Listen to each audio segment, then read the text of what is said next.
और अब मैं आमंत्रित करना चाहूँगा नराकास के अध्यक्ष महोदय श्री संजय पोल श्रेष्ठ साहब, उन सबका आपके द्वारा जोरदार तालियां।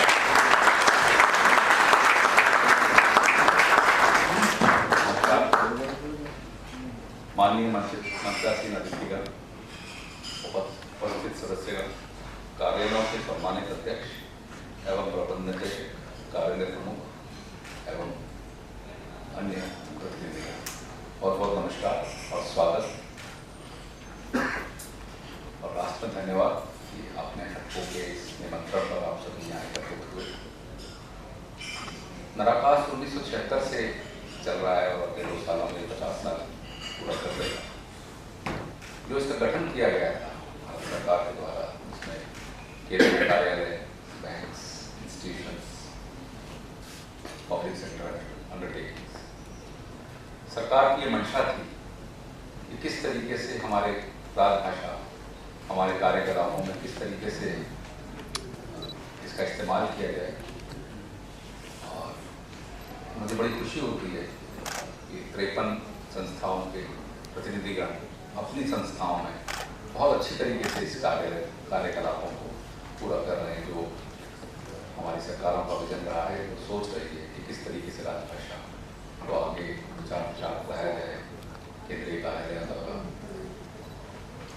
नराकास से बहुत अच्छा कार्य कर रही है। मुझे बड़ा गर्व होता है कि आप लोगों ने मुझे इसका अध्यक्ष चुना है। बहुत बहुत धन्यवाद।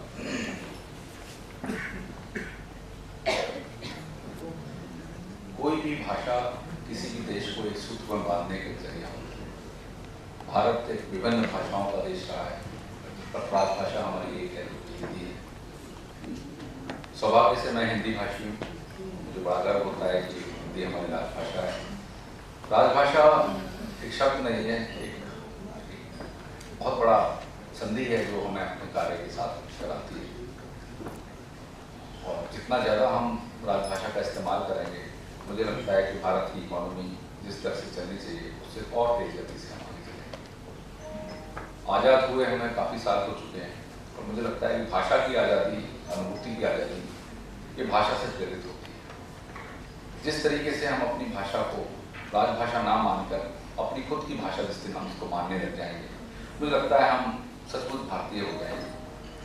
और जो हमारे आदरणीय प्रधानमंत्री जी का विजन है कि हम 5 ट्रिलियन की इकोनॉमी बनाएंगे, मेक इन इंडिया के ऊपर काफ़ी कार्य कर रही है सरकार, उसमें हमारी भाषा का, मैं राजभाषा यहाँ यूज नहीं कर रहा हूँ, हमारी भाषा का बहुत बड़ा योगदान रहता है। जब भी हम किसी भी क्रिया को करते हैं सरकार की तरफ से, क्योंकि उसका जो अब्जॉर्प्शन होता है, उसकी जो आत्मसात करने की क्षमता होती है, वो भाषा के जरिए आम लोगों तक पहुँचती है। और मुझे बड़ी खुशी होती है कि इस तरीके से हम सरकारी कामकाज में तो राजभाषा को यूज कर ही रहे हैं, पर आम भाषा में भी हम अपनी राजभाषा को अपने साथ लेकर आए और अपने समाज में, अपने परिवार में जिस तरीके से भी हम इस भाषा को और गहरा बना सकते हैं, इसके साथ संबंध, मुझे लगता है इस चीज़ के ऊपर हमें और बहुत कार्य करने की जरूरत है।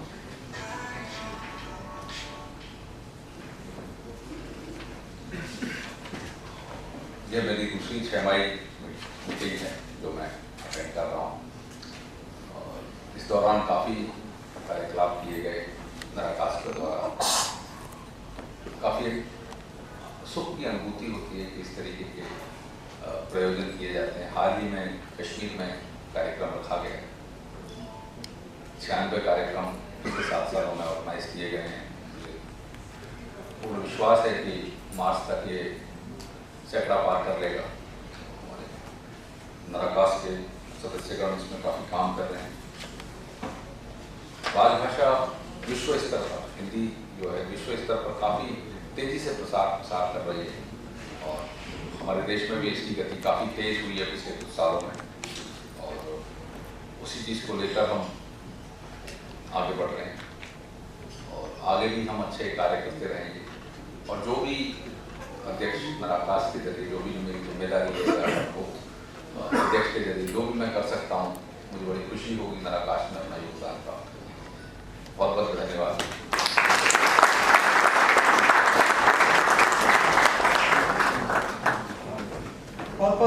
सर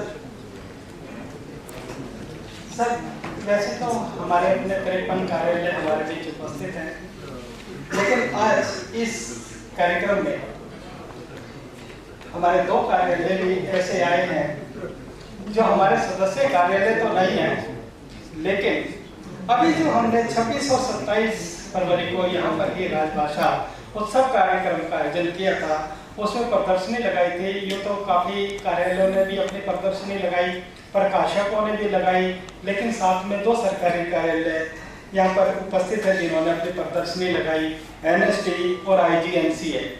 आपसे अनुरोध करूंगा एनएसडी और आईजीएनसीए कृपया अपनी सीट पर एक बार खड़े हो जाएं। यहीं पर अजीत कुमार साहब हमारे बीच उपस्थित हैं, ओपी सागर साहब हमारे बीच उपस्थित हैं, मैडम चेतना जी हमारे बीच उपस्थित। आपका स्वागत है, बैठ सकते हैं जी।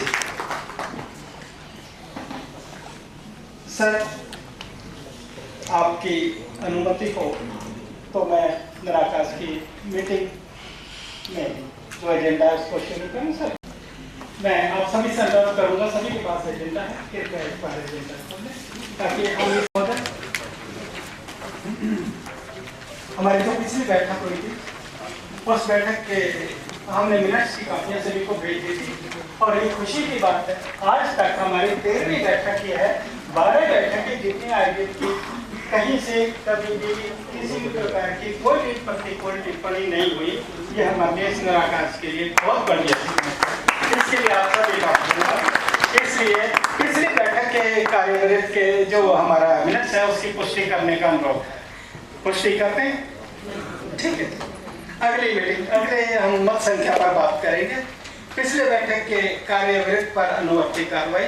समिति को सादर सूचित किया जाता है कि पिछली बैठक के अनुसार सदस्य कार्यालयों में हिंदी पत्राचार बढ़ाने और तिमाही बैठक समय पर आयोजित करने का अनुरोध किया गया था, और जैसा अनुरोध हम करते हैं वैसा ही हम आपसे पाते हैं। इसलिए मैं माननीय समिति से अनुरोध करूंगा कृपया इस अनुवर्ती कार्रवाई को भी पास कर दिया जाए, क्योंकि कहीं से किसी प्रकार की कोई कमी नहीं है। मैं आप सभी कार्यालयों को साधुवाद देता हूं इस मंच के माध्यम से, और आप सभी के लिए मैं चाहूंगा अपने लिए एक बार जोरदार ताली से अपने आप का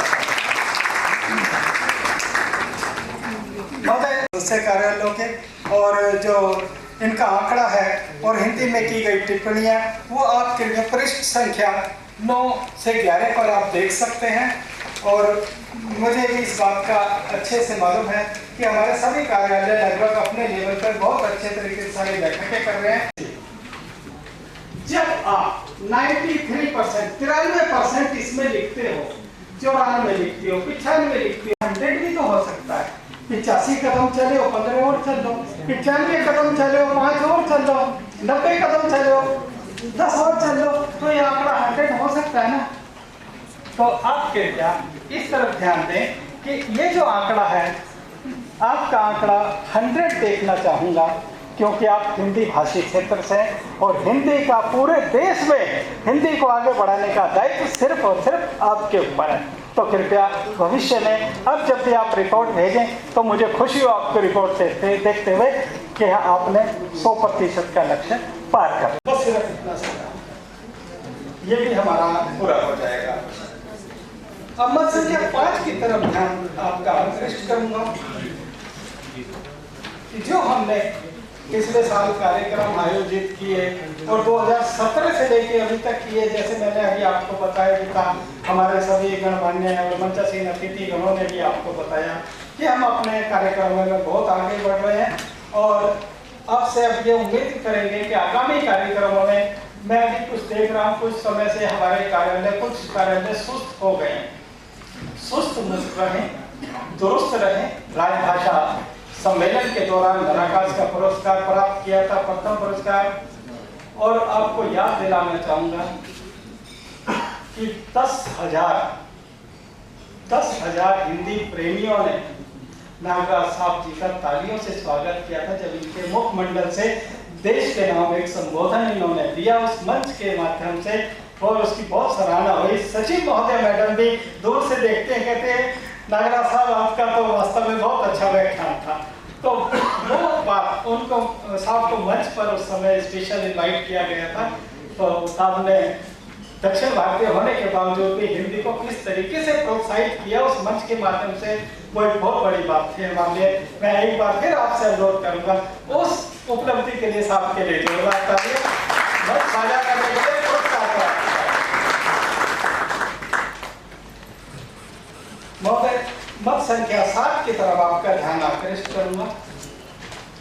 अनुवाद और टाइपिंग के संबंध में है। हिंदी को बढ़ाने के लिए विशेष टूल हैं। आप इनको ज़्यादा से ज़्यादा अपने कार्यालय में गुणवत्ता को सुधार के, टाइपिंग के लिए जितने लोगों की जरूरत है उनको भरिए, अनुवाद के लिए जितनी जरूरत है उनको भरिए, लेकिन उसको सबको आगे बढ़िए। और साथ में प्रश्नावली की तरफ भी विशेष रूप से ध्यान दें।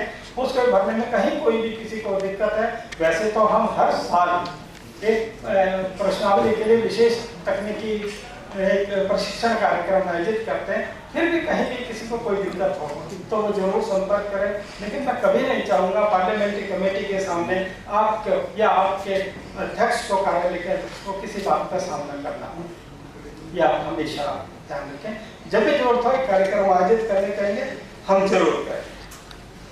आदरणीय महोदय, मत संख्या 8 की तरफ आपका ध्यान आकर्षित करना। हमने अभी पीछे 2 दिन का राजभाषा उत्सव का कार्यक्रम आयोजित किया। उस कार्यक्रम में हमारे 6 कार्यालय रहे। 6 कार्यालय में जो हमने दायित्व दिया वो नीपको कार्यालय को दिया। वैद्य बरवा साहब, आपका बहुत बहुत धन्यवाद। नीपको कार्यालय का बहुत बहुत धन्यवाद। एक बार आप शक्ल दिखाएं। आपने इस कार्यक्रम का समन्वय किया, बहुत बड़ा काम था, आपने जिम्मेदारी संभाली, बहुत बढ़िया। उम्मीद करेंगे फ्यूचर में भी, भविष्य में भी आप हमारा इसी तरीके से साथ देते रहेंगे। और इस कार्यक्रम में सबसे बड़ी बात देखिए, 2 दिन इस कार्यक्रम ये हमारा चला और पहले दिन हमारे कार्यक्रम का शुभारंभ किया मैडम अंशुली आर्या ने, और दूसरे दिन जो कार्यक्रम का शुभारंभ किया वो भी मैडम, पहले दिन तो IAS अंशुली आर्या मैडम थी और अगले दिन प्रियंका मैडम जो IPS थी INC की, उन्होंने आके इस कार्यक्रम का शुभारंभ किया था। तो हमारे बहुत बड़ी ये बात थी और आप सभी ने इस कार्यक्रम को बहुत सफल बनाया। आगे भी हम ऐसे अच्छे कार्यक्रम करते रहेंगे। और मत संख्या 9 की तरफ आपका ध्यान आकर्षित करना चाहूंगा। हमने 4 सदस्यीय कार्यालयों को राजभाषा सम्मेलन का आयोजन का दायित्व दिया। NBCF, DC का, CWC, CCIL और NSIC तकनीकी सेवा केंद्र। CWC से हमारे बीच कमांडर साहब बैठे हैं, जिन्होंने बहुत बखूबी से उस कार्यक्रम को निभाया और हमें इनका बहुत सहयोग रहता है। हमें उम्मीद करूंगा भविष्य में आप भी ऐसे कार्यक्रमों का जिम्मा लें और हम आगे बढ़ें। एक मत संख्या 10 की तरफ आपका ध्यान विशेष रूप से आकर्षित करना चाहूंगा। मेरे पास जो आपकी छमाही रिपोर्ट आती है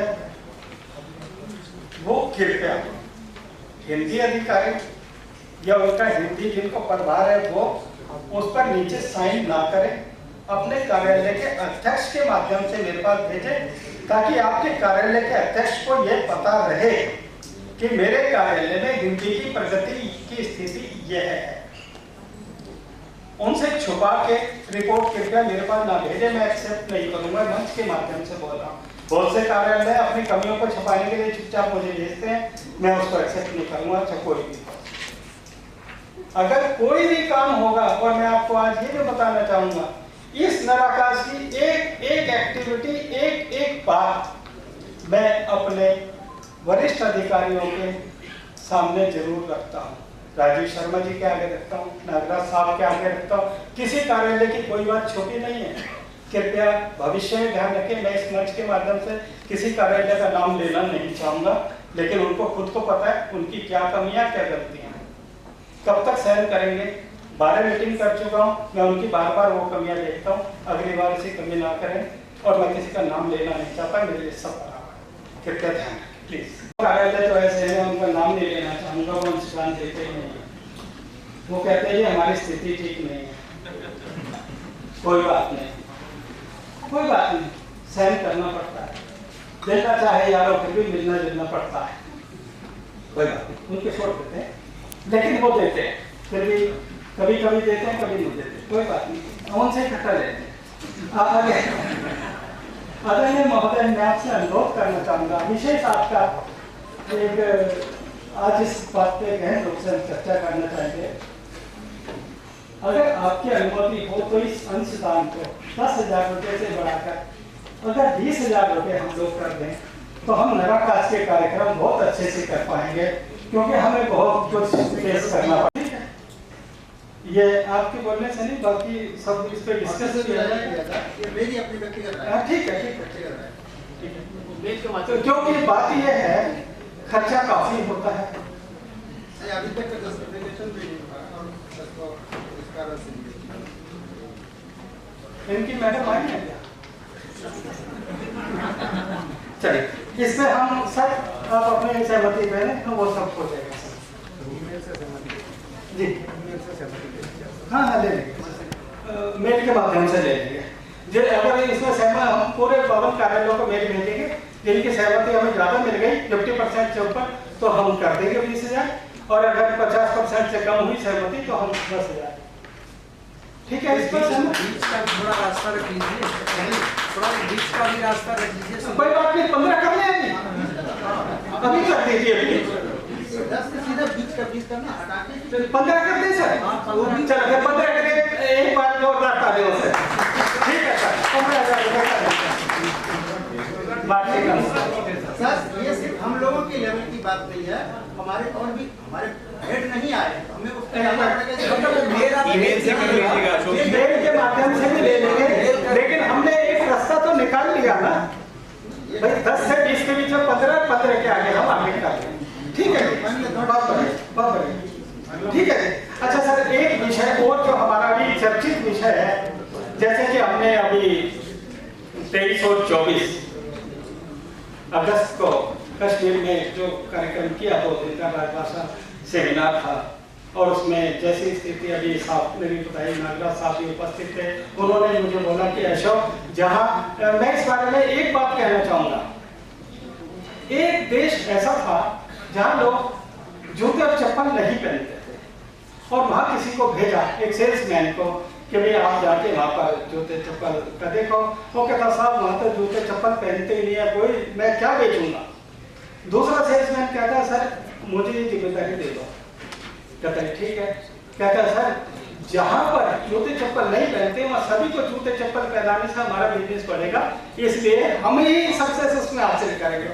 तो आज हमने वो चीज देखी कश्मीर में हिंदी की स्थिति, क्योंकि वो यूटी है, अब स्टेट नहीं है, केंद्र शासित है, यूनियन टेरिटरी है, एलजी साहब का शासन है, केंद्र सरकार के अधीन है, तो केंद्र सरकार के अधीन, क्योंकि हमारी राजभाषा तो हिंदी है, केंद्र सरकार के कार्यालयों में हिंदी का प्रयोग होना चाहिए, और अभी वहाँ जो स्थिति है उसको हमें बढ़ाने की बहुत जरूरत है। तो इसलिए हम ये कार्यक्रम जल्दी करेंगे। इसमें भी मैंने एक मेरा मन की बात यह है कि इसमें जो भी कुछ खर्चा आएगा, सभी कार्यालय से क्यों न 1-1 लाख रुपए का अंशदान ले लिया जाए, और इस कार्यक्रम में 53 लाख रुपए खर्चा तो हमें वैसे ही मिल जाएगा, बाकी जो कमी पड़ेगी वो हम देख लेंगे। तो सब पे किसी को बोझ